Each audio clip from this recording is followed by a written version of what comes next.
I was just scrolling through Instagram as one does, and I came across a video of Adam Driver talking about his character, Kylo Ren, and the initial plans for his character.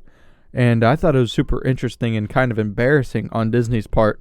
So go ahead and check it out real quick. But did you know that at least you're playing Vader 2.0? Like, at least did you know that as conceptually? I did, yeah. And I had an overall arc in mind that he wanted to do, which, then changed. But his idea was that almost the opposite journey of Vader, where Vader starts the most confident, the most, committed to the dark side. And by, the last movie, he's the most vulnerable and weak. And he wanted to start at the opposite, where this character was the most confused and vulnerable. And by the end of the three movies would be most committed to the dark side. So I tried to keep that arc in mind, regardless if that wound up not being the journey anyway. Now, this kind of gives me similar vibes to Daisy Ridley talking about how she didn't even know who her character was and who her parents were. She had no idea. And even J.J. Abrams, the director of Episode 9, didn't even know till literally when they were shooting. So I got very similar vibes between this clip and that clip. So go ahead, check out that clip. And we'll go ahead and talk about both of them. At the beginning, there was toying with like an Obi-Wan connection, and then it really went. There were like different versions, and then it really went to that she was no one. And then it came to Episode 9, and JJ pitched me the film and was like, "Oh yeah, Palpatine's granddaddy," and I was like, "Awesome." And then 2 weeks later, he was like, "Oh, we're not sure." So it kept changing. So then even I filming and I wasn't sure what the answer was going to be. This further solidifies that Disney in general and Kathleen Kennedy had no idea what they were going to do with these three movies. Remember, Disney bought Lucasfilm for over $4 billion. Imagine spending that much money on a beloved and one of the most popular franchises in movie history, and then just freeballing the universe. I mean, it's like they just winged it. They didn't even have any idea or plan of what they were going to do. Let's talk about Kylo Ren specifically. The original intent was for Kylo Ren to start off very conflicted and like he doesn't know what to do. And then by the end of the third movie, he was going to have the opposite effect of Vader, and he was going to be fully embraced in the dark side. And I thought that honestly sounds amazing. So the fact that he turned good in the Episode 9 just proves that they just didn't go with their plans. Maybe they did have plans and then they just didn't go with them. I do think The Last Jedi kind of ruined any sort of plans that they had. I have no idea why they wouldn't just hire J.J. Abrams to make all three, or at least write all three movies, simultaneously, so they actually have, a beginning, middle, and end to their trilogy. Now, Kylo Ren, for me, was one of the highlights of the sequel trilogy. I really, really liked his character. Like, he's so conflicted in The Force Awakens.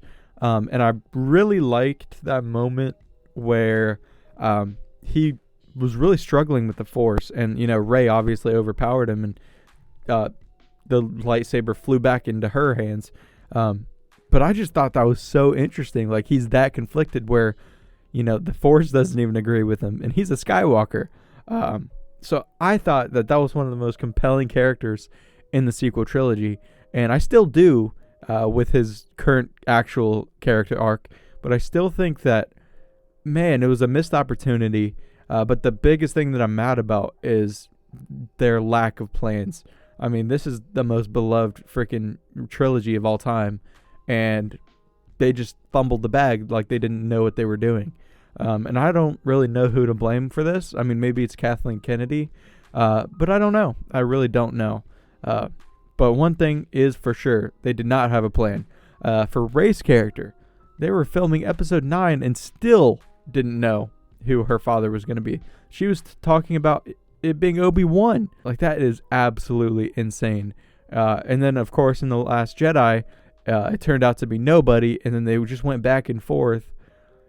Honestly, it was a train wreck of a trilogy. I understand why some people like the trilogy, mainly kids, because that's what they're kids and they like seeing stuff like flying ships and that sort of thing on the big screen. Kids nowadays don't have the opportunity to go see Revenge of the Sith in theaters necessarily. I guarantee that J.J. Abrams did have a map out of what he wanted to do with the story. I just feel like Kathleen Kennedy and Lucasfilm really just hindered his ability to, especially when they hired Rian Johnson to direct episode 8, which is, man, I just think it's just such a travesty that they honestly did this. I mean, like, looking back, they had an opportunity to bring back Han, Luke, and Leia and Chewie together, and that just never happened. And now they can't do it. So I understand why people are so mad about this. I'm frustrated with it too, but at the end of the day, I just think that in order for Star Wars to succeed from here, they need to basically just start over in a different galaxy, or with completely different characters, that sort of thing, in a completely different time period, and just not touch, the established canon at all. And I think that that's what they need to do from here on to actually succeed and kind of get people's attention, because clearly they cannot take something that's existing and expand upon it without damaging what has come before. So yeah, hopefully you guys enjoyed this video. If you did, smash a like and subscribe. I'm hoping to do some theory videos in the future, and actually, write out a script for them and all that stuff. So yeah, if you guys want that, comment down below, and yeah, I'll do it. So yeah, see ya.